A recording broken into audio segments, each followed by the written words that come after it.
Today, I am going to give you my top 3 tips of how to set up interactions so that your autistic child will be motivated to engage with others. Because when our students want to interact with each other, that's really when the most genuine interactions are happening, and that's when they are bonding the most.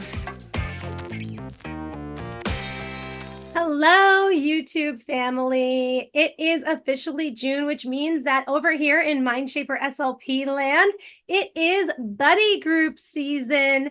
Buddy Group is my social program that I host for ages 8 through 20s. We have 2 levels of classes, and June is the time that we have open enrollment for our summer classes. In honor of Buddy Group enrollment season, this month, I am going to be sharing videos about social communication and the ways that we promote social communication and friendship and relationship building in our Buddy Group program, and tips that you can use to carry over with your child at home. Stay tuned to the end if you want to hear more about the Buddy Group program, and I'll give you more details about that.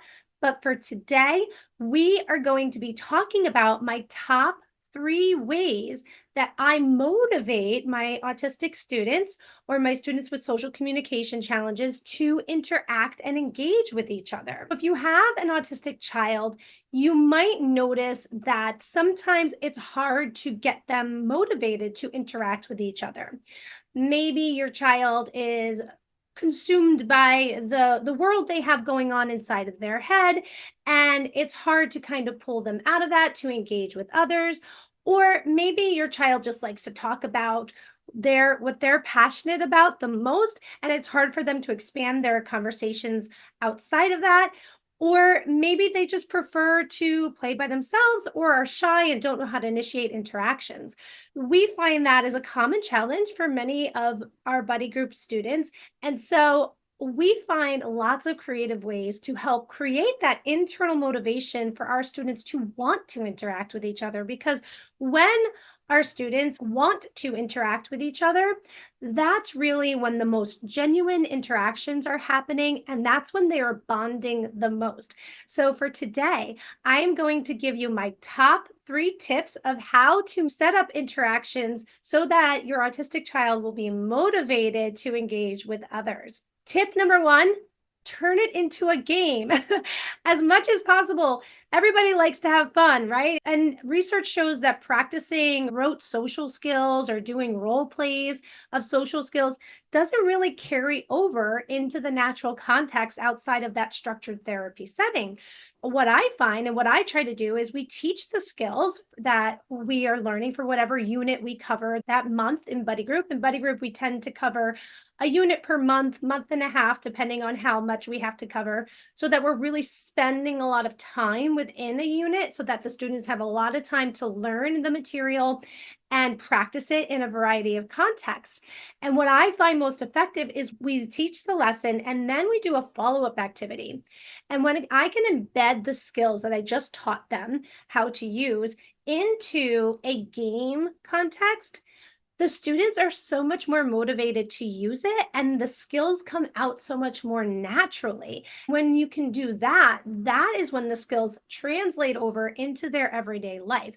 And of course, I incorporate parent training with my program as well. So the parents, it's not like they send their child or young adult into my class and they have no idea what's going on and students are only practicing their skills in the class. No, one of the reasons that my program is so effective is because I highly value, just like we do over here with all aspects of Mindshaper SLP, parent education and parent involvement. Every lesson we teach, the parents get homework, not the students, so that they can learn to carry these things over into their everyday life as well. And I give suggestions of how to do this in ways that will help motivate their child to want to engage socially and want to use these new skills that they've learned. So tip number 1, like I said, is turn it into a game. Some of the ways that we do this in our Buddy Group is we create scavenger hunts. One of our lessons in Buddy Group is we start off every semester with finding out common interest or shared interest, because that is the foundation of what we teach of how to form friendships and build friendships and what to talk about with our friends. because when we have common interest, it gives us a lot more to talk about and the conversation's more fun for everybody. So rather than just coming up with these boring role play conversation practice, we turned it into a scavenger hunt. We divide the group into teams, and then we give them a clue as to where their task is hidden. So we give them a clue and they move around the space to find the clue, and then they pick up their task. And the task has something to do with finding a common interest. It might be like, find a food that everyone in your group likes, or find a movie that you and your partner both like. And we also incorporate dislikes as well, because I feel like that's not often targeted specifically, but it's important because we do bond with each other on what we don't like sometimes. We even have items in there as find a food that you and your talking partner don't like. That's the same. And so they're really motivated by this activity because they get to move around, they get fun clues, they just enjoy the whole scavenger hunt aspect of it. And because of that, they're motivated to ask those get to know you questions. That's what we call these types of questions when we're asking each other questions that helps to discover our interest or our dislikes. We call them get to know you questions. And so when placed in that scavenger hunt context, the students are really motivated to find out the answers to those questions. And then they get to go back to the teacher and report the answer. And now they're practicing the auditory memory because they're holding their friend's answer in their mind. And then they're practicing their expressive language skills because they have to report the answers to the teacher. So it's a great way for the students to be motivated to practice all of these skills, and they really have a lot of fun doing it. Another way that I've turned things into a game is I've created Jeopardy games. In the Jeopardy games, I create like specific categories that have to do with whatever lesson that we're learning about at that time, and they get to pick the category and the amount of points that they want. And then the items sometimes might just be regular questions that they have to answer. That's like, did you understand the lesson type of questions?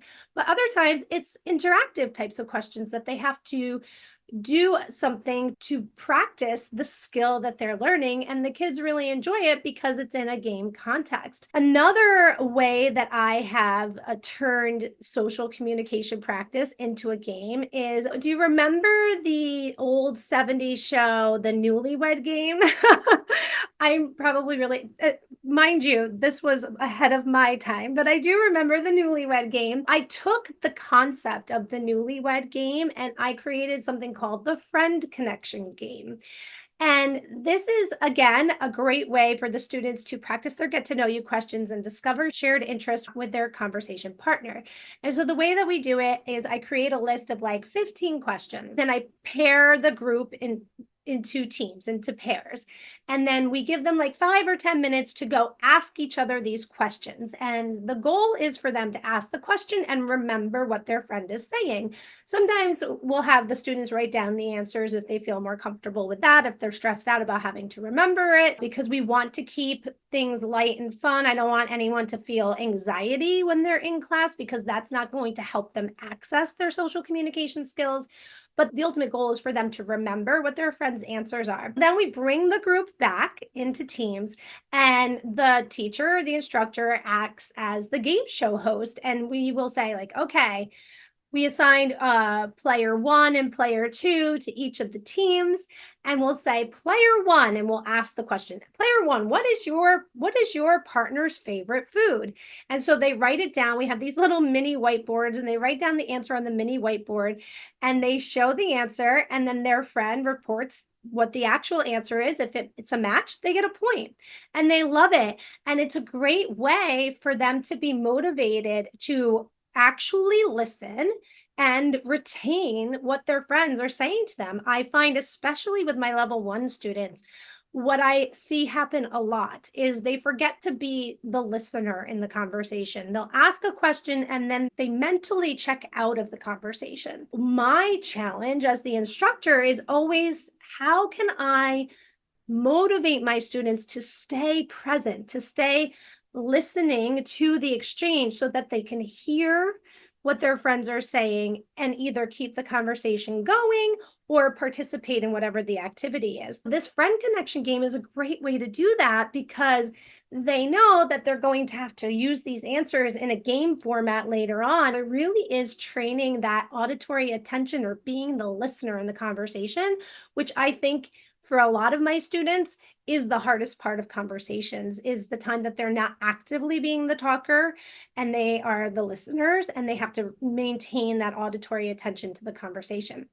So those are just some examples of how we do that in buddy group. But just think to yourself, okay, if you want to have your child practice interacting with you, how can you turn it into a game? If your child has a friend over, how can you create an activity that's a game where they are motivated to interact with each other? Or if you're a teacher, if you're a therapist, this is a great tool. You can use any of my ideas, but this is a great tool to use to motivate your students to interact with each other so that they are naturally practicing their social communication skills. Tip number 2 of how to motivate your autistic learner to engage is incorporate movement. So many of our neurodivergent children and young adults have sensory processing challenges, and they have a need for their body to be active. The more that we can incorporate movement, we're satisfying some of those sensory and movement needs so that their prefrontal cortex is freed up to really maximize their full potential and engage and be attentive to what's happening, because they're getting their movement and sensory needs met in the activity itself. And it just makes the activity a lot more motivating. That scavenger hunt idea, not only is it fun and motivating because it turns into a game, but it also incorporates movement. It's another reason that it's effective.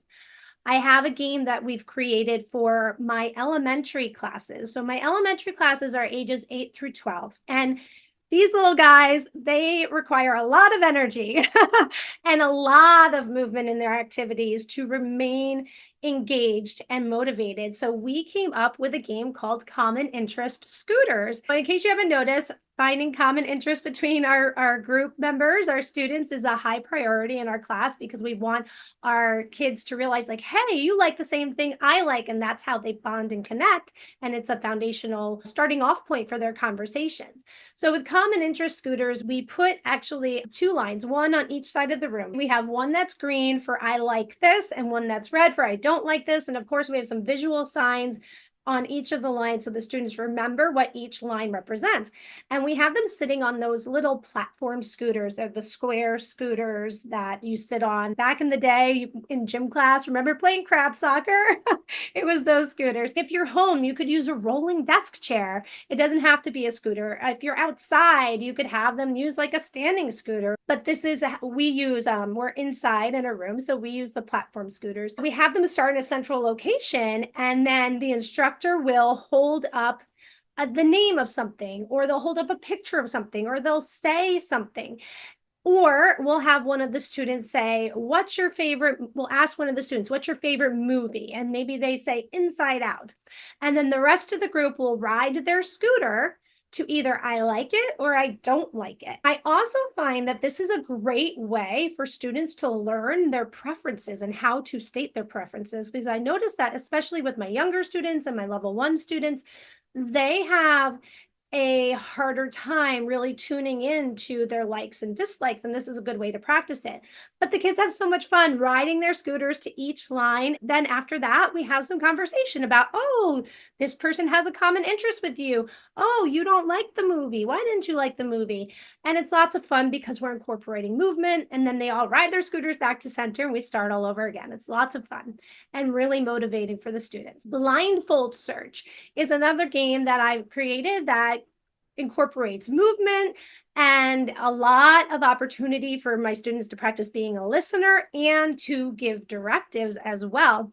I actually created this game when I was working with a sibling support group through the Mental Health Association of Orange County. I used different feeling words at that time to help the siblings of the group express their feelings. They would find the feeling word and they would talk about a time they felt that way or something that made them felt that way. And it was just a jumping off point for them to talk about their feelings. In my buddy group class, we're really using the game itself as the basis of practicing listening, practicing giving directions to a peer, and just having fun engaging with one another. What we'll do is someone puts on a blindfold and we hide some sort of motivating item at some place in the room. And so the rest of the group has to talk to the blindfolded person and direct them where to move to find the item that's hidden in the room. They all have fun, they're moving around, and they're motivated to talk to and to listen to each other. Another great game that we use in our buddy group class, and my students love it, that incorporates movement and really motivates them to engage with each other, is Mother May I. And you just play the game as it is. It's a social game by nature. And one of the things that I like to do, I do this a lot when I'm teaching my students how to play a game. I use a concept called video modeling. And so I'll go on to YouTube and I'll say, how to play Mother May I, and I'll find the most explicit, clear video instruction of how to play the game possible. And we'll show the video to the group so that they can see the game played and see it demonstrated. And then they get to practice. Someone obviously is the mother. And if they want to say father, that's fine too. We let them change it up. We're very flexible in buddy group. And someone is the mother, and each person has to ask permission to move in a certain way. And the mother has to say yes or no. And if they say no, they have to give them an alternative of what they can do instead. It's kind of a negotiation skill practice. They're practicing initiating questions with each other. There's movement involved. And they are also practicing saying yes or no, because I often find too with a lot of my students is sometimes they have a hard time saying no to things. And it's important to teach our neurodivergent children and young adults that it's okay to say no. It's okay to say no. We want them to be able to say no because we don't want them to be taken advantage of. So Mother May I is a great game, and they're practicing asking questions. They're practicing staying in the conversation to listen to the answers, and they get to move around, and it's really motivating and fun for them. The third tip I have of how I keep my autistic students motivated to interact with each other in our buddy group classes, and this is one that I highly recommend. And I base it off a concept called co-regulation. If you saw my video last week about declarative language, you'll have heard me refer to RDI, which is Relationship Development Intervention. Declarative language is a technique that comes from RDI, and co-regulation games is another technique that comes from RDI. These two tools I have learned and adopted from RDI since the early days of my career. Let me tell you, they are so impactful and they are game changers. Co-regulation is a pre-relational skill. You have to be co-regulated with another person to really be able to interact with them and have a conversation. What co-regulation is being attuned to one another. And in RDI, we often start with matching movements and coordinating your actions together to complete a task. So the way that I have adapted this for our buddy group is I usually do this with our closing game. I find an activity that has a common goal where the students are all motivated to achieve that common goal. And they all have their individual parts to play or individual roles that they need each other. They need each other to participate in these roles and complete these roles in order to achieve the common goal. And it's really motivating for them to work together. One of the most popular ways that we do this is called cooperative block tower. I have these cardboard brick blocks. You've probably seen them before. I think Melissa and Doug makes them. Before class starts, I or one of my instructors will make a tower and take a picture of it so that the students have a visual representation of what they're trying to build. And what I'll do is I will divide all the blocks needed into separate bags. So let's say we have 4 students in the class, right? I'll have the blocks divided into 3 different bags, and we have a builder will be one role, and we always assign the roles and tell each student specifically what their role is. And those roles rotate. They can rotate throughout the task, but it's very important when you're doing co-regulation that everyone is very crystal clear as to what their individual role is in the task. So we'll say one student is the builder, and sometimes we'll have them just move around on their feet. Other times we'll have them ride the scooter back and forth. And then the other members of the group are block givers. When you're the builder, you have to look at the picture and see which block is needed to build on the tower next. And then you go up to a friend and you say, I need a red block. Can I have a red block? Red block, please. However they want to request. So it's practicing them initiating, asking for something. The block giver has to listen and then respond by pulling out a block. And I purposely make sure that not every block is in every bag, so that it's possible that there won't be a block needed in there. And the block giver will have to say, no, I don't have it. So that the block builder then has to problem solve. Oh, I need to go ask somebody else. And I try my best to pause, or have my instructors pause and let my students problem solve through the situation themselves, rather than me prompting them what to do right away. So if you've been following me, you know, this is like a big pet peeve of mine. And I think it's so important. We need to be pausing more and allowing our students to problem solve more, our kids to problem solve more. And if we're jumping too quickly to help them, they don't have the opportunity to do that.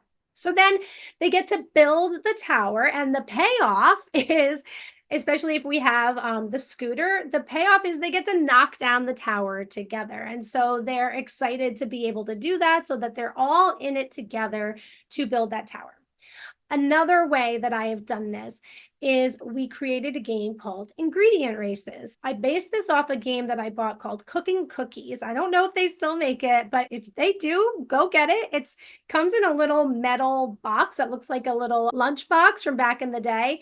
And it's just this really cute, simple game that's great for requesting, and it's a lot of fun. The students have a card that has a certain type of cookie that they want to make, and then 5 ingredients. We also have little circles that are each of the ingredients, and we have them turned upside down. And then we created little suction cup spoons. We put Velcro on the spoon. I think it was a rubber spatula. So when they hit the spatula down, it would stick to the Velcro. With this game, we would have the ingredient teller, or the recipe holder, and then the ingredient getter. And these don't have to be real words, right? It's just a matter of communicating to the student what their actual role is. The one student would go and say, what ingredient do I need?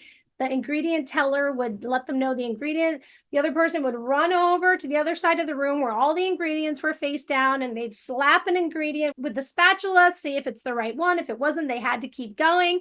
And then once they got it, they would run back to the other side of the room and give the ingredient to their partner.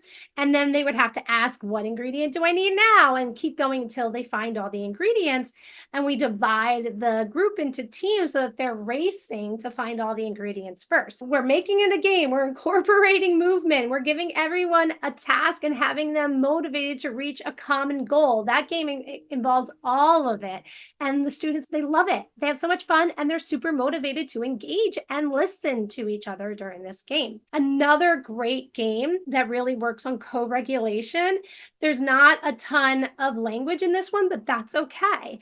A lot of times when you're working on co-regulation, we're taking the verbal out of it. I will have to make a whole video about co-regulation games, but I have had so much success with using co-regulation activities that have very minimal talking in them with my students that seem to be the most mentally distracted. All of a sudden, after doing these activities with them over time, they are so engaged with me. They are so in tune with me. They are so connected with me. They are just so powerful. They really strengthen bonds and relationships, and they really help a learner learn how to tune in to another person. So balloon races, you've probably seen this. I will have the students either hold a balloon belly to belly or hold a balloon forehead to forehead. And the goal of the game is they have a basket of balloons on one end and an empty basket on the other end. They have to pick up the balloon and hold it between their foreheads or hold it between their belly, whatever the game is that specific day. And they have to walk together. If they drop the balloon, they have to go back and start over, but walk together to get the balloon into the empty basket. And again, it's races. Whoever gets all of their balloons from one basket to the other wins. But when the students are moving together, they have to stay attuned to each other. They can't tune out and think about something else because they're not going to be coordinated with each other to get the balloon from one side of the room to the other. It's a great way to motivate the students to stay attuned to each other and stay connected so that they can work together to get the balloon from one side of the room to the other.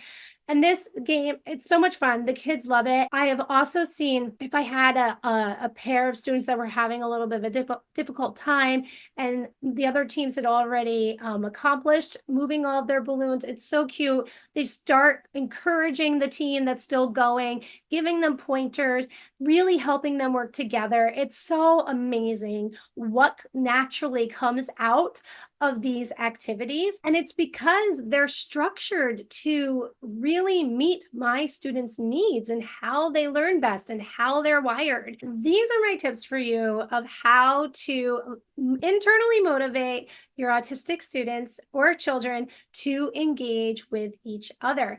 Now, my buddy group program also hosts virtual classes, and there are ways to incorporate these strategies in a virtual modality as well. With turning it into a game, I can do all of those games that we talked about. I do them in a virtual way. With the scavenger hunt, I utilize breakout rooms and we'll say, okay, go find 2 movies that you both like, and you have 3 minutes. And then I send all the students out in their teams to meet up with each other. They find out their things, they come back and they report it to the group. That's one way that I do the scavenger hunt virtually. Another way is we'll have someone say, find something in your house that you love, or find something in your house that's soft, find something in your house that's blue. And then they all get up, go find an item, bring it back, and then we have conversations about that item. That's another way we do things virtually. To incorporate movement in my virtual classes, we can play charades, and then we're really working on using body language and understanding body language. The students really love that. To work on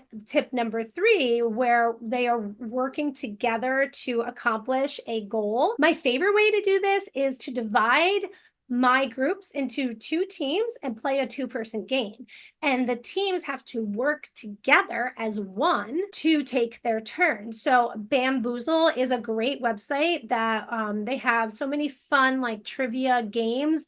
And it comes up as a big game board that kind of looks like a Jeopardy game board, but it's a big board with different numbers. I have the students work together. They have to work together to agree to pick the number that they want to choose, and they have to work together for what they want the answer to be. And let me tell you, this is a great way to practice negotiating skills. You see all the time in my virtual classes, we'll say the one student, this is what I want it to be. And I say, well, it sounds like not everyone in your group agrees. That sounds like a problem. I wonder how you guys are going to work it out. So notice I'm not telling them how to work it out, but then all of a sudden they start coming up with ideas and solutions like, oh, okay, this person wants to pick number 3. This person wants to pick number 2. They'll say, how about we'll pick 3 this time and then you can choose the number next time. Okay, yeah, that's fair. Or they'll say, do you want to do rock, paper, scissors to figure it out? Do you want to pick a number between 1 to 5? And it's so great to watch them practice these skills of conflict resolution and negotiation in real time, because they need to practice these skills in order to be able to have relationships with their peers. That's another great way that I do that in a virtual setting. Buddy Group is open for enrollment to the public starting June 10th. We have virtual classes available for any resident in New York and Pennsylvania. We have in-person classes happening in Goshen, New York. We have the ability to hold classes for ages 8 through 20s. We have 2 levels of classes. My level 1 students tend to be the students that are really at the question answer phase of a conversation and they need more support to go beyond that with a conversation. Whereas my level 2 students, they're pretty conversational, but they're learning the higher levels of social interactions. That's kind of how I separate the classes into ability levels so that there's a class that's a perfect fit for all. And enrollment is open until the end of this month. Our summer program starts the week of July 1st. It's an 8-week program. It's a great way to keep your child's social skills fresh over the summer. So go to buddygrouprocks.com to learn more and get on a call with me so we can find the perfect class that's the perfect fit for your child. Let me know what you thought about today's video. Do you have any questions about how to implement these strategies at home with your child? Let me know in the comments, and don't forget to like and subscribe. See you next time.